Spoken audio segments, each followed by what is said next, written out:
გამარჯობა ძვირფასო მაყურებლებო. დღეს ჩემი საავტორო გადაცემაა წამი. მე მისი წამყვანი ალექსანდრე კასრაძე. დღეს სტუმრად მოვიწვიე ჩემი ერთ-ერთი ძალიან ერთგული მეგობარი ნესტა ლემონჯავა. პროფესიით იურისტი, მოქმედი და ვიტყოდი რომ ძალიან დიდი ხანია მინდოდა შენი მოწვევა. მე მახსოვს რამდენიმე წლის წინ ჩავწერე შენთან ერთ-ერთი გადაცემა, რომელიც იმდანაც თბილი და საყვარელი იყო, რომ კაი გამოხმაურებებიც მივიღე. იმიტომ რომ შენ მოყევი იმ წარსულს, იმ ცხოვრებას დაუკავშირე შენი აი ეს გავლილი ულამაზესი წლები. ბებიასთან ერთად როგორ იზრდებოდი, როგორ გასწავლიდა მცენარეების ცნობას და ასე შემდეგ. მაგრამ რა თქმა უნდა, დღეს არ მინდა ეს ფორმატი გავიმეორო, ის იყო ის და ის ლამაზად დარჩა. როგორც გადაცემაში, როგორც ჩემს ცნობიერებაში და ჩემი სურვილია დღეს გესაუბრო ისეთ საკითხზე, რამაც მე და შენ ცხოვრებაში გარკვეულ პერიოდში გაგვაერთიანა და თუმცა სანამ გავერთიანდებოდით, გარკვეული ცხოვრების ეტაპებს გავდიოდით. მე მახსენდება ის 80-იანი წლების ბოლო პერიოდი. პირადად მე შენ გაგიცანი 99 წელი იყო, საკმაოდ რთული გარდამავალი პერიოდი იყო მაშინ. პირდაპირ გაგებით რამდენიმე ხანში შენ გახსოვს ქუჩაში სამუდრო სასიცოცხლო ბრძოლები გაიმართა და ეს იყო ჩემის აზრით ყველაზე ურთულესი ეტაპი, რასაც მაშინ ჩვენი ქვეყანა გადიოდა, ბევრი სული შეეწირა ამ უბედურებას. და წარმოიდგინე ამ დროს მე ვარ სამხატვრო აკადემიის სტუდენტი და ვსწავლობ ხელოვნებას, მხატვრობას. შენ ხარ იურისპრუდენციას სწავლობ უნივერსიტეტში. და ეს ორი განსხვავებული, ასე ვიტყოდი, არაცნობიერების, არამედ სხვადასხვა სპეციალობით და მიმართულებით ადამიანები ვიკვეთებით ადამიანთან, შალვა კაჭარავასთან და ვეცნობით ისეთ ინფორმაციას და ცოდნას, რომელიც ძალიან მერე დიდი ხანი დრო გავიდა და ჩვენ ცნობიერებაში ამან რომ იტყვიან დროს გაუძლო. ის კი არა, უფრო მეტიც დაგვანახა ის, რაც მაშინ ვერ დავინახეთ და დავინახეთ სამწუხაროდ ის რეალობა, რომელიც გვეგონა რომ არც ისე, ვიტყოდი რომ არც ისე შორს ყოფილა. ჩვენ გვეგონა რომ ძალიან შორს იყო, მაგრამ სამწუხაროდ ესე გამოჩნდა. პირველ რიგში, შევეცადე შენი მცირე სტატუსები მეთქვა, მაგრამ ვიცი რომ ამავდროულად შენ სწავლობდი მხატვარ დიზაინერობაზეც გაიარე გარკვეული კურსი, სწავლობდი, იყავი არქივარიუსიც, ესეთი სპეციალობაც მიიღე, მაგრამ რა თქმა უნდა შენი ძირითადი სპეციალობა და შენი ცხოვრების წესი დაუკავშირდა იურისპრუდენციას, კანონებს, კონსტიტუციას, რაშიც ალბათ ქვეყანას და მსოფლიოს ჭირდება ეს, იმიტომ რომ გამოწვევა აქვს და რაღაცა უკანონობა რო არ იყოს, უნდა არსებობდეს კანონი, რაც ამას დაარეგულირებს. მაგრამ ჩემი ახლა მთავარი კითხვა, რაც შენ როგორც ასე ვთქვათ, არ მიყვარს სიტყვა პიროვნება, ასე ვთქვათ, შენ სუბიექტს ეხება, შენ ადამიანობას უფრო უბრალო ენით რო ვთქვა. ვიტყოდი რომ როდესაც ეს პატარა გოგონა, ეს ლამაზი გოგონა, რომელიც მაშინ დადიოდი, აქტიური იყავი, ერთად მახსოვს გამომცემლობაში დავდიოდით, სტატიებს ბეჭდავდით, ტელევიზიისთვის გადაცემებს ვამზადებდით, ხო ეს ის პერიოდია, საკმაოდ რთული პერიოდია, ეს სინათლეები რო არ არის და ნახევრად შიმშილის მდგომარეობაში როა ქვეყანა. მაგრამ მიუხედავად ამისა, იყო რაღაცა ის სიჭაბუკის ენთუზიაზმი, წლები, თავგანწირვა, რომ რაღაცა გვინდოდა შეგვეცვალა. მე მახსოვს ასეთი გადაცემაც გააკეთა მაშინ ერთ-ერთმა ავსტრიულმა ტელევიზიამ ჩვენზე, ზუსტად თუ არ ვცდები ასე დაერქვა, მათი აქცია იყო დუმილით, თუ რაღაც ესეთი დაარქვეს, დუმილის აქცია დაარქვეს ერთი სიტყვით, როდესაც ჩვენმა გუნდმა შევკერეთ საკუთარი ხელით ჩვენი საგვარეულო დროშები. და როდესაც ეს ირეოდა, ეს ცხოვრება და აი ძმა-ძმას უპირისპირდებოდა, ჩვენ გამოვედით და ჩავატარეთ აქცია, როდესაც თქვით, რომ ყველა ვართ გვარიშვილები, ყველა ვართ ამ ქვეყნის შვილები და მოდით სიცოცხლე არ დავუღაროთ. და ბევრი თითქოს გაკვირვებული გვიყურებდა, ვიღაცას გაუხარდა, რომ ესეთი ქართველები ჯერ კიდევ არიან. ბევრმა ძალიან ისე შეგხვდეს, რომ რა დროს ეგ არის. როგორც ეს იყო, იცი ყოველთვის იყო, რა დროს ეგ არის. არასოდეს არ იყო, რომ ყოველ შემთხვევაში, მაგრამ გრევისათვის, ჩხუბისათვის, წიგნი და სისხლის დაუღრისათვის სამწუხაროდ დრო უფრო მეტი დაგვრჩა. მე მინდა ასეთი კითხვა დაგისვა. ცოტა მინდა მაინც შესავალში შევეხო შენს აი იმ განცდებს, როგორ ცხოვრობდი, ამას ესე უფრო დავასათაურებდი, რომ ეს არის მაძიებელი სულის ცხოვრების დასაწყისი. რაღაცას ეძებდი, რაღაცას მიადექი და დაიწყე მისი გაგება და როგორ იცვლება შენი ცხოვრება. იმიტომ რომ ეს მინდა იცი, აი დღეს იმ ასაკში ბევრი ახალგაზრდაა, როდესაც შვილები ხო უკვე, რომლებიც აი ეს ცხოვრების მონაკვეთი უნდა დაიწყონ და ჩვენც ხო ვიყავით იმ ასაკში და ჩვენც ხო რაღაცა განცდები გაგვაჩნდა. რთული კითხვა მე მესმის, მაგრამ აი ამ შენი სიღრმისეული ცნობიერებას მე კარგად ვიცნობ, იქნება აი ამიხსნა, რა თქმა უნდა გასაგებიანით.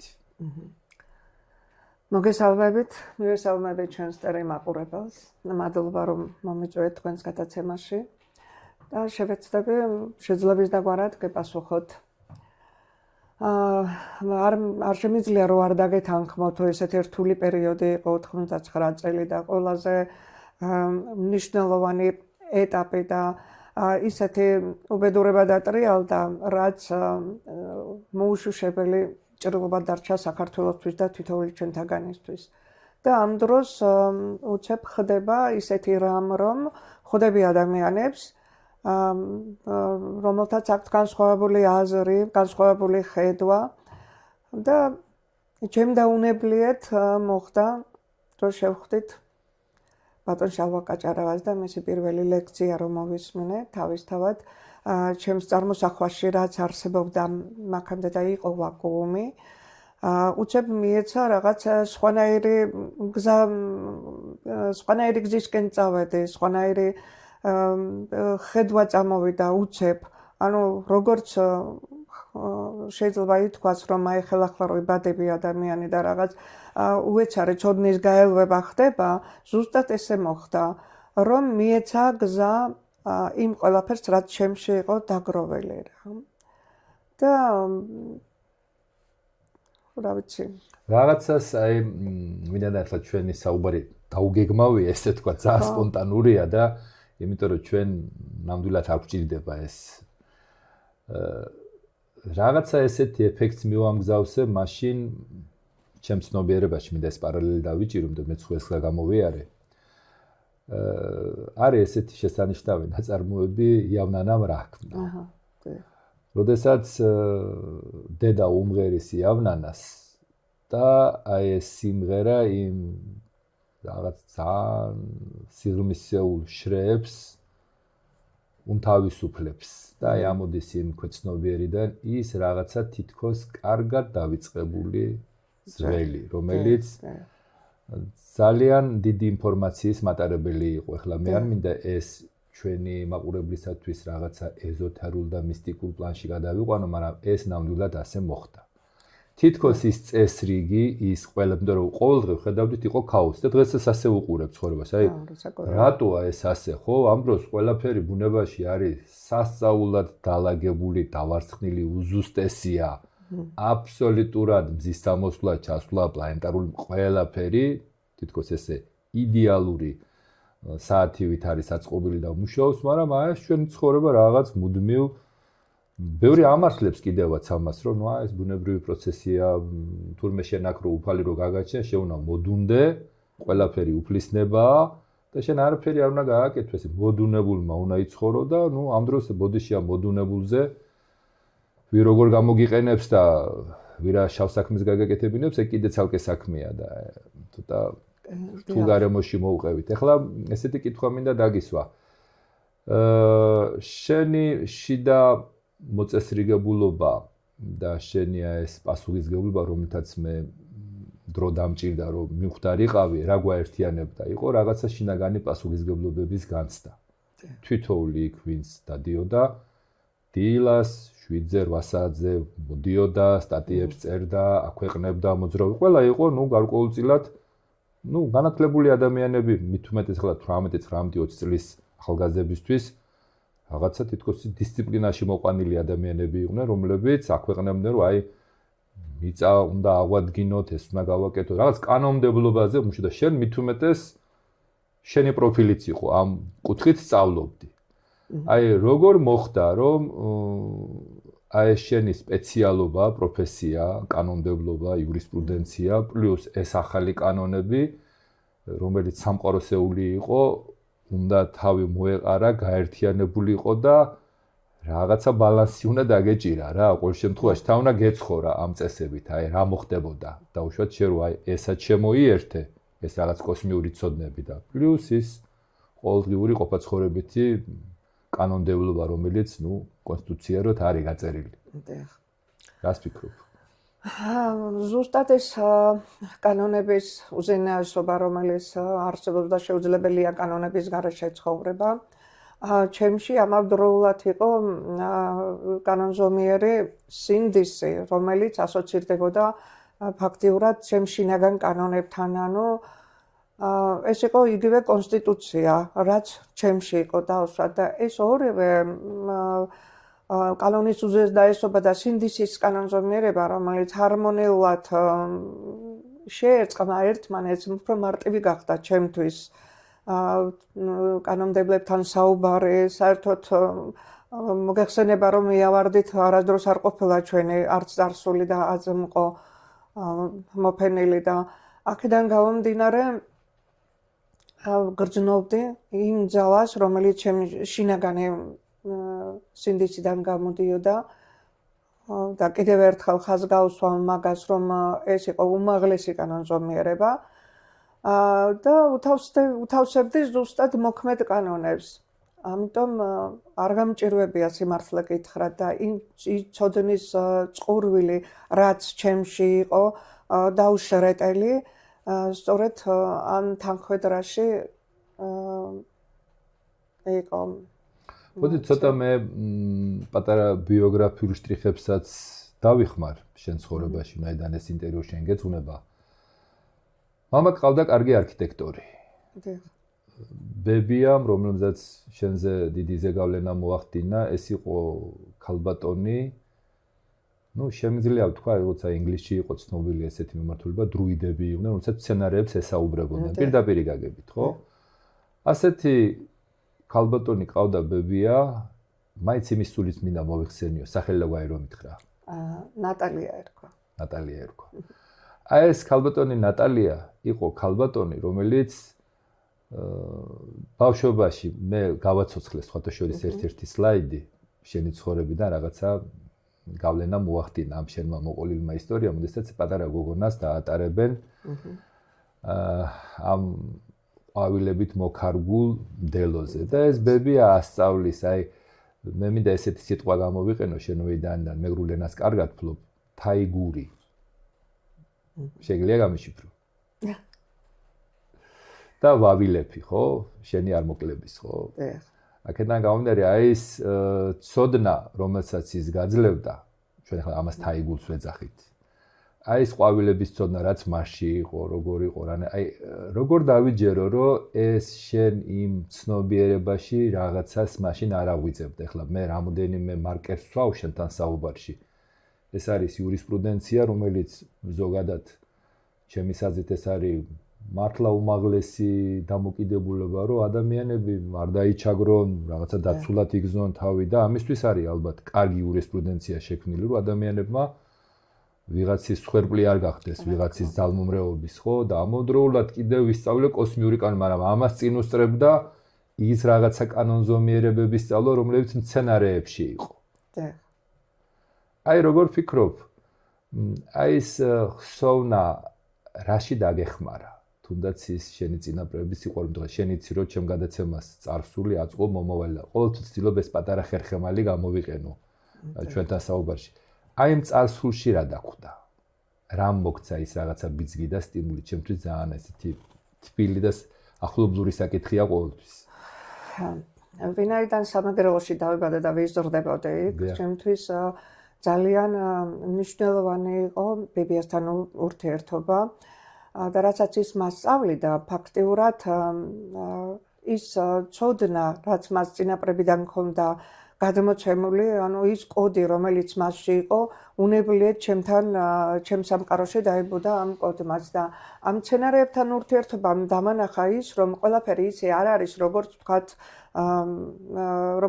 ამბობენ, ლაპარაკობენ, არამედ თითოეულ მცენარესთან გაკავშირებს რაღაც ისეთი იდუმალი ძალა, რომელიც ხდის სხვანაირს და აქედან გამომდინარე ეს მცენარეებთან ურთიერთობა სიმშვიდეს გაძლევს, სიყვარულს გაძლევს და იმ ახსნას, იმ ცოდნის ახსნას, რომელიც შენში ნელ-ნელა გროვდება. ნუ ვიტყოდი რომ ეს არის გარკვეული მწვანე აფთიაქიც, ხო?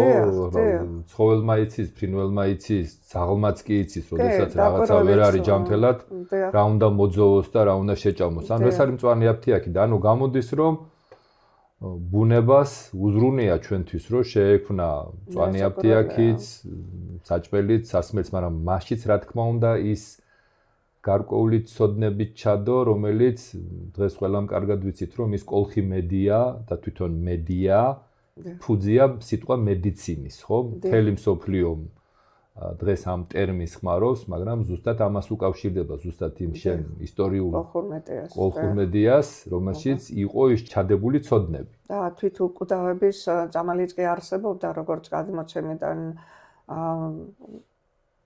ვიცით და ვამბობთ ხშირად, რომ ჩვენ მედიას ქვეყნიდან ვართ და აქედან გამომდინარე მცენარეების ენა უცხო არ უნდა იყოს არც ერთი ქართველისათვის. ნუ ვიტყოდი რომ ეს ღვთიური ენაა. ასე რომ ვთქვათ, ანუ შენ თუ ცნობ ამ გონებას უკავშირებ ბუნების ნებას, მაშინ ზუსტად ეს ჰარმონია, ხო? ზუსტად მანდ იქნება მერე კათარზისი და აქედან გამომდინარე ხდები სხვანაირი ადამიანი და არაჩვეულებრივი, თუმცა საქართველოში ყველა არაჩვეულებრივი ადამიანია, რომ დაუკვირდეთ ნუ როგორც გვასწავლდნენ კეცალკონართები, ანუ ცალკე ცალად კვლავ განუმეორებლები. მოდით ცოტა ცხელკერძზე გადავიდეთ, ასე ვთქვათ. ჩვენი საუბარი მაინც რა თქმა უნდა სათავეს იღებს იმ 90-იანების პერიოდში და მე არ მინდა ესეთი ვაკუუმი დავტოვო ჩვენ საუბარში. შენ იურისტი ხარ და ეხლა აქ სპეციალურად სანამ გადაცემაზე დავждებოდით. მეც გარკვეული არქივარიუსი ვარ მთელი ის რაც ვითარდებოდა იმ 30 წლის თუ 40 წლის განმავლობაში ის ქრონიკა, ფილმების გადაღება, სტატიები, ჟურნალისტები როგორც ჩვენი ქვეყნის ისე სხვადასხვა ქვეყნებიდან ჩამოსულსტუმრებთან დახვედრა, ინტერვიუების ჩაწერა და ასე შემდეგ და მე მახსოვს რომ შენ მონაწილე იყავი აი ამ დოკუმენტის, როდესაც ეს მომზადდა და მაშინ ჯერ კიდევ დახურულ სისტემაში, რომელშიც რომ იტყოდნენ ჩიტი ვერ გადაფრინდებოდა.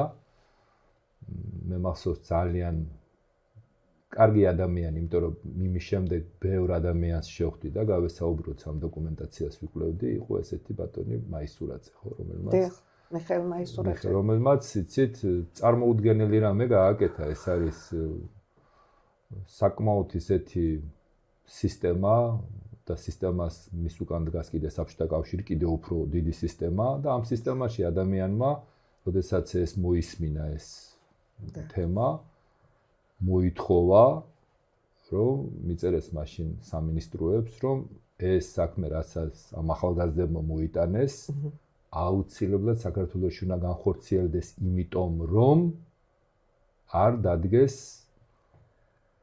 ის რაც დადგა სამწუხაროდ. მე არ მინდა რომ ძალიან გადარჩენის ერთ-ერთი შეგიძლია რომ ეს დოკუმენტი მაინც რახანი იურისტი ხარ. უბრალოდ ჯობია რომ ალბათ იცი რა არის. დღეს შეიძლება ბევრი ინტერვიუ მოვისმენ, რომ თუ ეს ფაქტები გამაგრებული არ არის და მხოლოდ თითიდან გამოწვეული რაღაცა ნარატივია, მე ვერ უჯერებ. იქნება აი მანდ ყველაფერი წერია.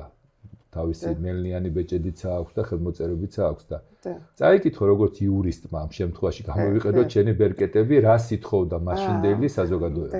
მე მოგეხსენებათ მუშაობდი ასეთ დახურულ სისტემაში და მართლაც იშვიათი იყო ისეთი ადამიანი, როგორც ჩვენი დაწესებულების დირექტორი იყო ბატონი მიხეილ მაისურაძე, რომელმაც გაბედა და გადადგა ეს ნაბიჯი. ამ ისტორიის მოსმენის შემდეგ მას გაუჩნდა სურვილი, რომ ბატონი შალვა კაჭარავამ მოეწვიათ და უზარმაზარი მაკეტით მართლაც მივედით დაწესებულებაში. მიგვეს როგორ შეგიშვეს საერთოდ შეგრით. დიახ. და მოკლედ ყველას გაუჩნდა სურვილი, რომ შექმნილიყო ასეთი რეალური სოფელი. და ამის დამადასტურებელი ფაქტი, აგერ მართლაც თქვენ დამინდეთ ახლა წინ, რომელიც შემიძლია წავიკითხო. კი ბატონო. ამიტომ საქართველოს მინისტრთა საბჭოს თავმჯდომარის ამხანაგ ჭითანავას სახელზეა ეს მიმართვა. სრულიად საქართველოს გაერთიანებისათვის, მისი ნათელი მომავლისათვის, ერთაშორის კეთილმეგობრული დამოკიდებულების გამტკიცებისათვის, ეკონომიკის სწრაფი გზით გაძლიერებისა და აღზევებისათვის, დემოგრაფიული პრობლემების გადაწყვეტისათვის, ახალგაზრდობისა და მომავალი თაობის ნეობრივ მორალური გაჯანსაღებისათვის, გადაუდებელ საქმედ მიგვაჩნია მხატვარ დიზაინერის შალვა შიოძე კაჭარავას მიერ ძველ ტრადიციებზე დაყრდნობით შემუშავებული ახალი ტიპის ქართული სოფლების რესპუბლიკის მასშტაბით გადაშენიანება, რომელიც ფართოდ იქნა მოწონებული რესპუბლიკის პარტიული, სამეურნეო, მთელი რიგი შემოქმედებითი კავშირებისა და საზოგადოებრივი ახალგაზრდული ორგანიზაციების მიერ, რაც დოკუმენტალურად არის წარმოდგენილი. დაწესებულება UIA 2311-ის ორგანიზაციამ ხაზს უჭერთ მიმართვას და ვთხოვთ საქართველოს მთავრობას აღმოგვიჩინოს დახმარება ამ დიდ მნიშვნელოვანი საერო საქმის განხორციელებაში და აქ არის მერე ხელმოწერები. სიებია შედგენილი 3000 კაცამდე ყავთ შედგენილი და ანუ ესე იგი დღეს ცოტა ესეთი ნეგატიური სურათის ახლა როდესაც გაუცნობიერებელი მაყურებელი რაღაცას ისმენს და არა აქვს სრული სურათი, ხო? ნუ რაღაცა თავისი ჩარჩოებში ყავს ჩასმული, ესენი ცუდები, ესენი კარგები და ასე შემდეგ, ხო? რაღაც ესეთი. მაგრამ ის ადამიანები, რომლებიც რა დააშავეს, რომ იმ დროს დაიბადნენ, ხო? და იმ სისტემაში ცხოვრობდნენ და დღეს თუ ქვეყანა მოსულია რაღაცა ესე ნეგატიურ ჭრილში ხო უნდა დავინახოთ რაღაცა სიკეთე იმათაც აკეთეს, ამათაც აკეთეს, ყველა რაღაცას თილობს. ახლა ჩვენ არა ვართ რადიკალური ადამიანები, რომ მხოლოდ ნეგატიური დავინახოთ, ხო? გამოდის რომ ჯერ კიდევ მაშინ სისტემა მიხვდა. აი მთელი ეს საოცრება რა არის? ეს არის დაახლოებით საოცრებაა უკაცრავად რომ გაწყვეტინებთ, მაგრამ ეს მოდელი აღიქვეს როგორც საქართველოს გადარჩენის ერთ-ერთი უკარგესი მოდელი, რომელთა შესაძლებელი იყო აღორძინებულიყო უფრო მეტად საქართველო. იმ დღეს მე გადავთვალე დაახლოებით 985 დოკუმენტი მიდევს სხვადასხვა ორგანო, ახლა აქ ჩამონათვალში ჩანდა რომ აქ იყო თვითონ ამ ორგანიზაციის ურამდე რომ მივიდა ამათაც მოინდომეს, თორემ მანამ რამდენმა ორგანიზაციამ მოინდომა და ასე ვთქვათ სამთავრობო დონეზე და საზღვარგარეთ მიდიოდა ამაზე მსჯელობა, მაგრამ თვითონ იცი რამე კვირს. ნახე წარმოიდგინე მაშინ ესეთი მეტაფორა რა, ზოგადად გამოყენებული, რომ ცხოვრობდით რკინის ფარდების შიგნით. და ამ რკინის ფარდების შიგნით საზოგადოებამ თითქოს აი 40 წლის წინ იწენასწარ მეტყველა. წინ ასწრო, ასე ვთქვათ, მეტყველებით, რომ ეს ვექტორი თუ არ იქნებოდა რაღაცა გარკვეულ ლოგიკაზე დაფუძნებული, თანდათანობით გახდებოდა უკონტროლო და მივიღებდით იმას, რაც სამწუხაროდ დღეს მივიღეთ. ეხლა ნახე ესეთი კითხვა დამიჯდა, როგორც პროფესიონალს რო კითხო, როგორც იურისტს. დღეს, როდესაც გაცილებით ორკესტრირებული გახდა ჭყალებში ეს პრობლემები. და აქ არის ლაპარაკი უკვე გლობალურ დიდ გამოწვევებზე. ძალიან მარტივად შეუძლია ნებისმიერი შევიდეს ეგრეთ წოდებულ Google-ის დონეზე და 17 გამოწვევა აქვს გაერთიანებული ერების ორგანიზაციას, მათ შორის ეს არის ერებს შორის კონფლიქტური გარემოებები, ყვება, სუფთა წყალი, კონფლიქტური გარემო და ასე შემდეგ, მე შემიძლია ამაზე მეტი ცალკე გადაცემა გავაკეთო. არ მიყვარს ოდესაც ჩვენს მაყურებელს ისედაც უმძიმებ გონებას, მაგრამ მოდით ესე შევხედოთ. დღეს, როდესაც უკვე აშკარაა ეს გამოწვევები. აი როგორ ფიქრობ, ნეტა ხო არ დადგა დრო, სანამ ის ეგრეთ წოდებული ურემი გადაბრუნდება, რომ ჯერ კიდევ შევძლოთ თუნდაც ერთი ის პიონერი თუ სამაგალითო სოფლის გაკეთება. აი როგორ ფიქრობ დღევანდელი ხლა მე უკვე გისვავ კითხვას დაახლოებით 40 წლიანი ნახტომის შემდეგ, როდესაც ის პატარა გოგონა აღარ მიზის გვერდით, ისეთივე საყვარელი და ისეთივე წესიერი დარჩა და მოწესრიგებული, მაგრამ დღეს რამდენი შვილიშვილი ყავს? შვილიშვილი რამდენი ყავს? და დღეს შენ გინდა აი ამ შენი გამოცდილებით აი ეს ხსოვნის ძაფი არ გაუწყვიტო. ეს ცოდნა მათად გადასცე და მათაც ორიენტირება გააკეთონ დღევანდელ გამოწვევებით სავსე სამყაროში. რას მეტყოდი აი ამაზე? აი ხო აკვირდები რეალობას, აი ყოველდღიურად მოქმედი ადამიანი ხარ, შრომობ, მუშაობ, შვილიშვილებსაც, შვილებსაც, 1000 პასუხის დედა ხარ, ბებია ხარ. მოკლედ ყველანაირად ვცდილობ, რომ ეს ჩემი ცოდნა შვილიშვილებს გადავცე და აი ეს კოდი ისე ამუშავდეს, რომ ძალიან მალე იქნეს შესაძლებელი რეალობაში განხორციელდეს ამ სოფლის შექმნის იდეა. და მარტო იდეად კი არ დარჩეს, არამედ ძალიან მალე მინდა ვიხილო, რომ ერთი პიონერ სოფელი მაინც იყოს ამ ახლო მომავალში. და ბედნიერი ვიქნები, რა თქმა უნდა, თუ ამას მოვესწრებით ჩვენ და დაგვეხმარება ჩვენი მთავრობა ამაში, რომ ამ თემის განხორციელებაში და რაც შეიძლება ეს ცოდნა არც არასოდეს არ დაიკარგება, ვინაიდან ეს არის უწყვეტი ძაფი და ეს უწყვეტი ძაფი ნებით უნებლიეთ მაინც აგრძელებს ცხოვრებას ჯერ შვილებში, მერე შვილიშვილებში და შემდგომ თაობებში და ეს ისეთი ძაფია, რომელსაც ალბათ გაწყვეტა არასდროს არ უწერია. ესეთი გვირისტით არის შეკერილი, ალბათ. და მაინც მე მიმაჩნია, რომ ჩვენი გადარჩენის და ხსნის ერთადერთი გზა არის ამ პროექტის განხორციელება. სასიამოვნოა, როდესაც ამ საუბარში პროფესიონალი მესაუბრები, იურისტი ადამიანი და არა დაუშვათ ადამიანი, რომელსაც რაღაც ეზოთერიკის ქვეშ არის. ვიტყოდი ხანდახან არის ადამიანი, რომელსაც რაღაცა იდეით არის შეპყრობილი, მაგრამ ეს ის შემთხვევა, როდესაც შენ იდეით კი არ ხარ შეპყრობილი, არამედ იდეა გიფყრია ხელთ. ამ დიდი განსხვავებაა შეპყრობილსა და როდესაც იდეას ფლობს ადამიანი. იცი რატო მიწევს ცოტა ესეთი უხერხული კითხვების დასმა შენთვის? განა არ მესმის, იმიტომ მაგრამ იცით ზუსტად აი ესეთმა დაამალვამ, დაფარვამ, შენ მოგეხსენება რა რანგის ადამიანებმა ხელი მოაწერეს ამ დოკუმენტაციაზე, შენ კარგად ერკვევი. თუ მერე გვექნება ამის რესურსი და დრო, თავის დროზე ეს დოკუმენტაცია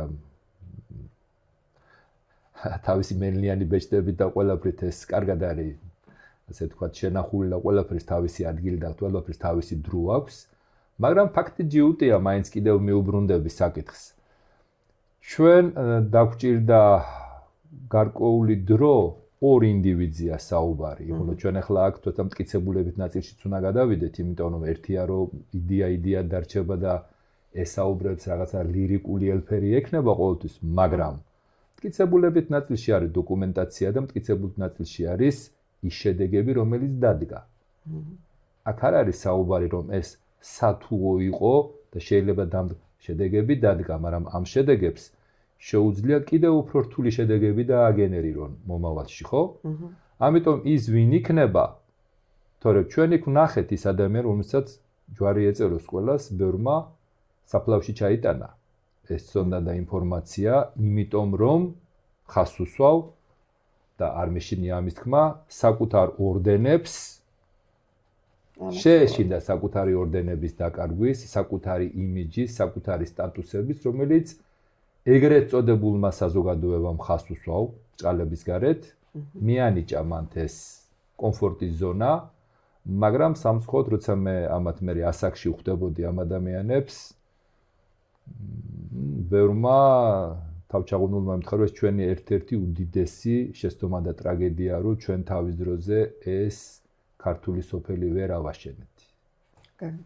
გითხრა ძალიან გულწრფელმა, ძალიან ცნობილმა ადამიანებმა და დღეს როდესაც სამწუხაროდ მაგათ ეს ბერკეტები აღარ გააჩნიათ, მაგრამ იმ მომენტში როცა ვეუბნებოდით ეს 19-20 წლის ალო მოდით აი ქართული რაღაცა გავაკეთოთ. იმის შემდეგ მე არა ვარ შენიცი საკმაოდ ინტერნაციონალური ადამიანი ვარ, ბევრი მეგობრები მიყავს, ბევრს მოგზაურობ, მაგრამ რა ვიცი, ქართული სოფლის გარდა ყველაფერი აშენდა. ყველაფერი გაკეთდა, რაც კი, მაგრამ აქ ხო არა რაღაცა ნაციონალურ ფაქტორზე. ეს იყო რაღაცა ჰაბი, დღეს ახლა უყვართ ესეთი სიტყვები სილიკონის ველი, რაღაცა ესეთი ტექნო ჰაბი, როგორ ამხელა რესურსი გავს, ეს არის სამყაროს ცოდნები და აქ არის თავმოყრილი ისეთი ინფორმაციები, რომელიც ბევრს დაესიზმრება. მარტო სიმღერა და ფოლკლორი რა დღის, არა თუ იქ რამდენი გასტრონომია, ეს ყველაფერი მეცნიერება უდიდესი, ამას სამწუხაროდ ეხლა ხვდებიან ადამიანები, რომ რა ცოდნას ფლობს ქვეყანა, რაღაცა ესეთ აღმატებით ხარისხში კი არა, მარტო ლაპარაკში, პრაქტიკულად. ამიტომ ნეტა ექნება ვინმეს უფლება, როგორც იურის გეკითხები, რომ ამ ცოდნას ვიღაცამ ხელი დააფაროს. და ერთ ამონარიცსაც ვიტყვი და შემიძლია ამაზე მე შენი აზრი მოვისმინო. როდესაც აი დავამთავრებ, ნახე, როდესაც მზიდან მომავალ ღვთისწყალობას წინ გადაეღობები, ანუ ამ შენ მიწას მზისაგან მომავალ წყალობას, ანუ სხივებს წინ გადაეღობები და მზისგან მიმოვალ წყალობას გადაუკეტავ დედამიწას, ხო? ელემენტარულად ეს წყალობა შენ გაგრიყავს. და გვერდზე გაგწევს. აი ეს არის ჩემი მოსაზრება. შენ რას ფიქრობ? მეც ასე ვფიქრობ, რომ არ შემიძლია არ დაგეთანხმოთ მაგაში, რომ ეს მზისხივი არავითარ შემთხვევაში არ უნდა გადაეღობოს, არ უნდა გადაჭრას ის ბარიერი, რომელიც მას ხელს შეუშლის, რომ ჩვენამდე მოვიდეს, თითოეული ადამიანის გულში დაიბადოს ეგ ყველაფერი და მე მიმაჩნია, რომ იურისპრუდენციაც ალბათ გარკვეულ ძალებით შეძლებს, რომ მიიღოს ეს ცოდნა და დავიწყებას არ მიეცეს. ვინაიდან კაცობრიობაში ყოველთვის იყო ეს თემა აქტუალური და ყოველთვის აინტერესებდათ, საიდან მოდის ეს კოსმიური ცოდნა. და ამ ცოდნის მატარებელი ვართ ჩვენ, თითოეული ჩვენთაგანი. თითოეული ადამიანი, რომელიც საქართველოში ცხოვრობს და არავის არ აქვს უფლება, რომ წინ გადაეღობოს ამ ცოდნას და რეალიზება არ მოახდინოს მისი. კი ბატონო. ნუ იმედი უნდა დავიტოვოთ ამ ნაწილში, რომ ვინაიდან დღეს ჩვენი შეხვედრა ხდება, ვინაიდან დღეს ჩვენ კიდევ გვაძლევს უფალი იმის საშუალებას, რომ შევხვდეთ, ვისაუბროთ, კიდევ ეს ანუ რაღაცა ხები ჩამოვყაროთ, შევტრიალდეთ და ვისაუბროთ ესეთ პლანში, რომ ამას მაინც ხალხი ვერ გაიგებს, ხალხს მაინც უკვე გადაბრუნებული აქვს ტვინი და მეტი არაფერი აღარ შეიცვლება, ნუ ჩვენ სანამ პირში სული გვიდგას, ალბათ ის რაც გავიგეთ, ალბათ უნდა შევეცადოთ უფრო უკეთესი ფორმით გადავცეთ ადამიანებს, ხო? უფრო შევეცადოთ, რომ აი რა შეიძლება კიდე უფრო მეტი მტკიცებულებით წარმოვადგინოთ, შენი სიტყვებით ვიტყვი, აი მეტი მტკიცებულობა დაუდოთ ადამიანებს, რომ უბრალოდ დაიწყონ ფიქრი, თუნდაც ხეები როგორ უნდა დაირგოს, თუნდაც როგორ უნდა აღდგეს ის აი ეს კერა, რომელიც გაცივდა, ის როგორ უნდა აენთოს ისე ვის ცოდნის ცეცხლი. აი ამ ოჯახებში, იმიტომ რომ ახლა ბევრისთვის ახლა მე მესმის კარგად, როცა თემას არ იცნობ, გესმის რაღაც აბსტრაგირებული მესიჯები, მოწოდებები, ზოგადი საუბრები, მაგრამ თუ ერთი მაინც გაკეთდება, აი ამაზეა ჩვენი საუბარი. და ჯერ კიდევ არის ეს გადარჩენილი ცოდნები, შეიძლებოდა ისეთი აი ამ ქართული სულის რეანიმაცია მომხდარიყო. მომხდარიყო ყველა იმ ინფორმაციის შემოტანა და ისევ გაცოცხლება მისი. წინააღმდეგ შემთხვევაში ჩვენი პაციენტი არ მინდა ვთქვა, მაგრამ დღეს კომატოზურ მდგომარეობაში ყოფს. მე ვფიქრობ, რომ დროა უკვე გაიღვიძოს ერმა და მინდა რომ აქედან გაჟღერდეს ტელევიზიიდან და მიმართო საზოგადოებას, ახლა ვინც გვისმენს და ვინც რამდენიმე წუთი დაგვითმო ჩვენ, რომ გაითავისოს თითოეული ეს წინადადება თუ სიტყვა, რაც იქნება ამ ცოდნის ძირითადი საფუძველი და მადლობას მოვხდი ყველას, ვინც კი ამ შემეცნების ღირსეული ცოდნის გადაცემის ღირსეული ადამიანი იქნება და ეს ცოდნა კიდევ დამოკიდებულია იმაზე, თუ მეჩირაღნე ხო ყოველთვის არის ამ ქვეყანაზე და იმდენ ხალხი გიზგიზებს, თუ როგორი მეჩირაღნე ყავს ზოგადად ცეცხლის დამთებს და ასევე არის ეს ცოდნაც, ხო? საუკუნიდან საუკუნემდე გადაეცემა, მაგრამ ის კოდი, რომელიც არის დამალული ამ ცოდნაში, აუცილებლად ხელული უნდა გახდეს. და ვფიქრობ, რომ დროა განხორციელდეს რეალურად ყოველივე. გამომეწვია ეს კითხვა არ მქონდა გეგმაში ზოგადად, მაგრამ უბრალოდ მე მელოდება ახლა რაღაცა შეხვედრები, რაღაცა პერიოდით მომიწევს საზოგადოებასთან შეხვედრა ამ საკითხზე. არც კი ვიცი როგორ უნდა ვთქვა, მაგრამ ვინაიდან იურისტი ხარ, შენც მომეხმარე ამ აზრის ცოტა ნედლია ჯერ კიდე ჩემთვის ეს აზრი. ნახე როგორი რაღაცაა. გვიწევს ისეთ საზოგადოებასთან შეხვედრა, რომლებიც თავის ცნობიერებაში ისინი შემდგარები არიან. ყოველ შემთხვევაში ამ სასათბურო პირობებს ის საზოგადოებაც უქმნის, ხო? მე ხანდახან ვერიდები ამ სიტყვის ხმასაც, მაგრამ სელექცირებულ ელექტორატსაც ვეძახი, როდესაც გარკვეული სელექცირება ხდება, ერთმანეთს აქებენ, ერთმანეთზე ასე ვთქვათ, საბერძოლოებს სვავენ და გარკვეული გარემო აქვთ ასე ვთქვათ შექმნილი რა. და ამ სელექცირებულ საზოგადოებაში, იცით როგორ არის, გარკვეული ბრენდები არიან. ამას ეს. ნეტა რა უნდა მოხდეს? გუშინ ასეთი კითხვა დავსვი. გარკვეულ კაკ საზოგადოებაში ვიყავი. როგორ უნდა გადავდოთ ხიდები?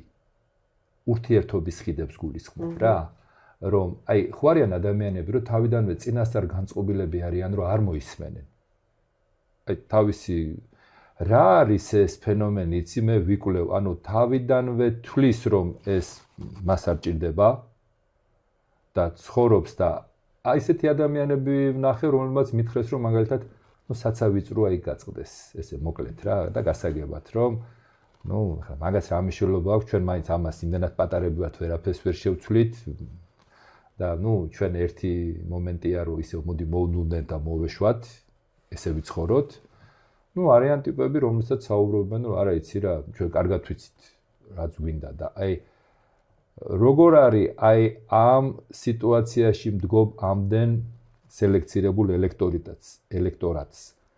შეანჯღრევს და ეს ჭკუაზე მოიყვანს დედაბუნება, როდესაც გლობალური კატასტროფის წინაშე დადგება და მაშინ დაიწყებენ ფიქრს გაერთიანებაზე.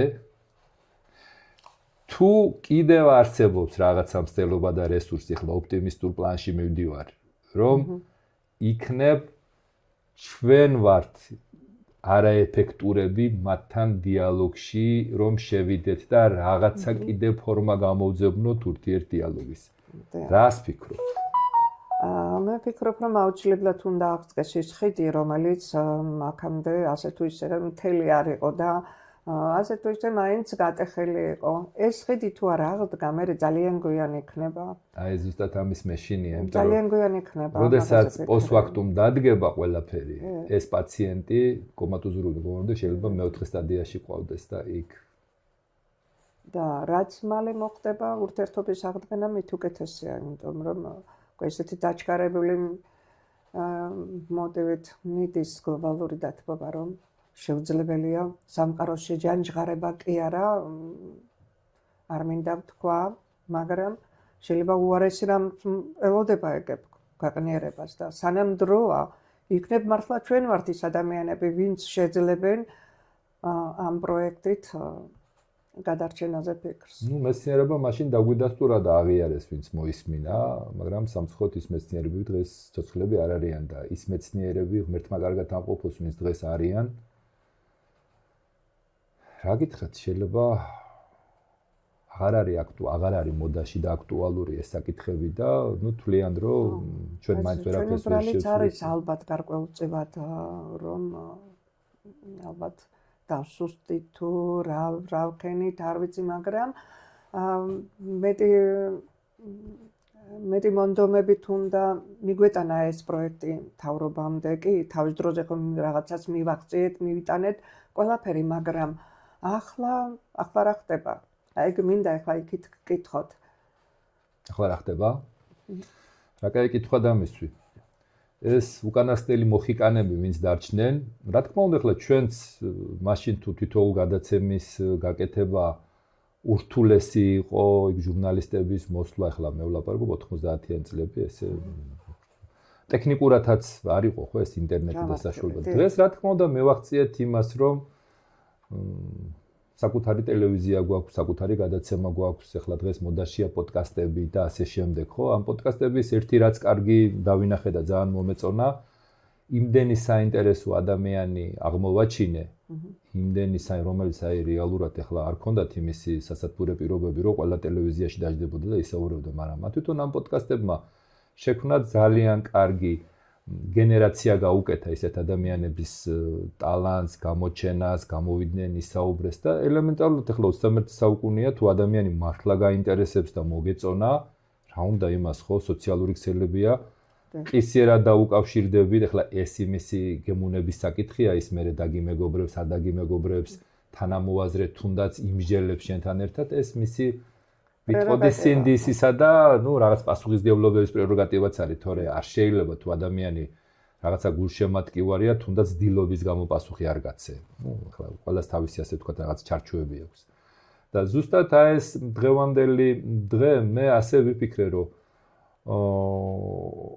უპირველესი პრობლემა რაც ეგრეთ წოდებულ მსმენელსა და შენ შორის შეიძლება გაჩნდეს უნდობლობის ეს პირველი ბარიერი, რომ დღეს შენ რომ სოციალური ქსელებიდან თუნდაც YouTube-დან ხო ამოიღო ყველა fake ინფორმაცია, მე ვფიქრობ შეიძლება 1% არ დაგჩეს რეალური ინფორმაცია. ხშირი ეს ინფორმაცია, რომელიც ტირაჟირდება, არის სამწუხაროდ პლაგიატი ან რაღაცა ძალიან მოწყვეტილი ინფორმაცია რეალობასთან, რა და ეს მსმენელმა იმდენად დაკარგა უკვე ნდობა, დღეს იმასაც ვეღარ ხვდება, რომ ხელოვნურმა ინტელექტმა ეს დააგენერირა და ნამდვილი კადრია თუ ფეიკია თუ როგორ არის თუ უკვე ვეღარ ხვდება. ანუ თვითონ ადამიანმაც დაკარგა ძალიან ნდობა ადამიანის მიმართ. და დღეს როდესაც მაგალითად არიან, ხო, 1000 რაღაცას იხილავენ, რაღაცა ხანდახან მიგვირს ხოლმე, რატო იკარგება ამაში რომ, მაგრამ როგორც მაშინ ხერხდებოდა მეცნიერებათა აკადემიაში, რომ იკრიბებოდა პროფესიონალების გუნდი, ჭდებოდნენ. ამას პროფესიონალურ დონეზე იქათელი არქიტექტურის სამსახური იყო ჩართული, მთავარი არქიტექტორები იყვნენ, სოფლის მეურნეობის, იმის, წყალი, მომარაგება, მელორაცია და უყურებდნენ, გაუცებულები იყვნენ, იმიტომ რომ ყველა ეს დეტალი იყო უზუსტად აწყობილი. მორწყვა თუ, დარგვა თუ, სახლი თუ, მოწყობა თუ, არქიტექტურა თუ, ეკოლოგია თუ, ეთნოგრაფია თუ, დემოგრაფია თუ, ასე შემდეგ, ხო? ყველა დარგის სპეციალისტი იკრიბებოდა. სვავდნენ საკმაოდ კაცრ კითხვებს, ხოლო მოგეხსენება მაშინდელ პერიოდში საკმაოდ კაცრი ფილტრები იყო იმ სისტემაში ჩაყენებული, ვიტყოდი, ცოტა არაადამიანურიც კი. მაგრამ მიუხედავად ამისა, ეს პროექტი ძალიან ლამაზად ლახავდა ამ ბარიერებს და მაინც გადიოდა ბოლოში. ხო და დღეს მე ვფიქრობ, მე საერთოდ ზოგადად დემოკრატიული ვარ ძალების მიმართ, მაგრამ დღეს მე ვფიქრობ, რომ დღევანდელი მართვა სახანძრო სამსახურს უფრო გავს და გარკვეულ კერებზე უნდა გაიქცეს და ეს უნდა აწესრიგოს და არა გლობალურ პლანში რომ დაინახოს პერსპექტივაში ეს გაჩენილი პრობლემა.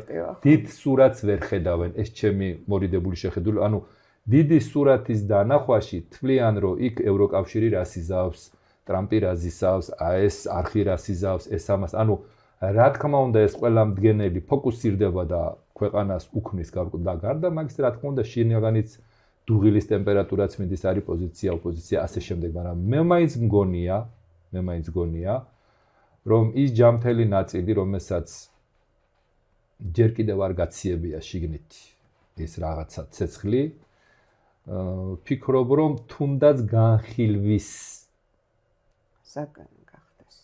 კი. და შეხედანავს და ამისათვის მე უნდა ვუმშაო. მე უნდა ვებრძოლო ქარის ცისხვილებს, უნდა ვაკეთო ეს გადაცემები, უნდა შევეცადო მოვიძიო ხალხი, ეს შრომაა. ეს შრომაა. სამწუხაროდ შრომა მეგრულად შორჩემგავ და მუშაობა უნდა იყოს, ანუ მისებრ მოქცევა, ღვთიურად მოქცევის წესი უფრო უნდა იყოს, რომ მივიტანოთ ეს ამბავი. ნახოთ, ყოველ შემთხვევაში მე ფინალისკენ მიმყავს გადაცემა ერთს ვიტყოდი. ის რომ ეს ცოდნა ჩვენ ესტაფეტასავით გადმოგვეცა და ჩვენ ვცდილობთ რომ გადავცეთ. ჩვენ მე მგონი მაინც უფრო ღვთის წინაშე ვიტყვი, ვალმოხდილები მაინც წავალთ აქედან. მოგვეცა, გადმოგვეცა, ვეცადეთ და ღვთიური საქმე კიდე მოგეხსენება ძალით არ გეკეთდება.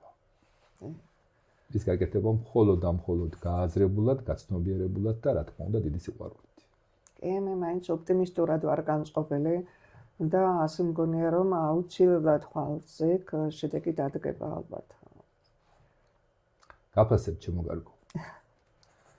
ისევ ჩემთვის ისევ ის 18-20 წლის გოგონა ხარ რო გაგიცანი და ისევ ის სუფთა და ისევ ის წესიერება შენში, რომელიც აი დღეს აი ჩემს ეთერში აი თვილ მოგონებასავით კიდევ დარჩება დიდხანს. წარმატებები მინდა გისურვო შენ შვილებთან, შვილიშვილებთან ერთად. დიდი მადლობა იმ წლებისათვის, რომელიც შენთან ერთად გავატარე იმ შავნელ ცხოვრებაში და აი ეს სინათლე და ეს პატარა სითბო, რომელიც მოდიოდა შენგან ჩვენს გვერდით და გვერდში გვედექი და ჩვენი თანამებრძოლი იყავი. დიდი მადლობა უნდა გადაგიხადო კიდევ ერთხელ რომ მოხვედი და აგვაფასე და ჩვენ გვერდში დგეხარ. წარმატებები მინდა გისურვო. მეც უღრმესი მადლობა ასეთი თბილი მეგობრობისთვის და რომ ამდენი წელი გასტანა ჩვენმა მეგობრობამ. და ზუსტად ის სინათლე, ანუ ჭრაქი, რომელიც აინთო თავიდან არ განელებულა და დღესაც ისეთივე ადამიანები ვართ, როგორებიც ვიყავით. ძალიან დიდი მადლობა. ჩემო ძვირფასო მაყურებლებო, მინდა დაგემშვიდობოთ. მადლობა რომ ჩვენს აი ამ დაძმურ შეხვედრასა და ურთიერთობის თანამოზიარები იყავით და გვისმენდით, გვიყურებდით. წარმატებები უნდა გისურვოთ. მომავალ შეხვედრამდე ნახვამდის.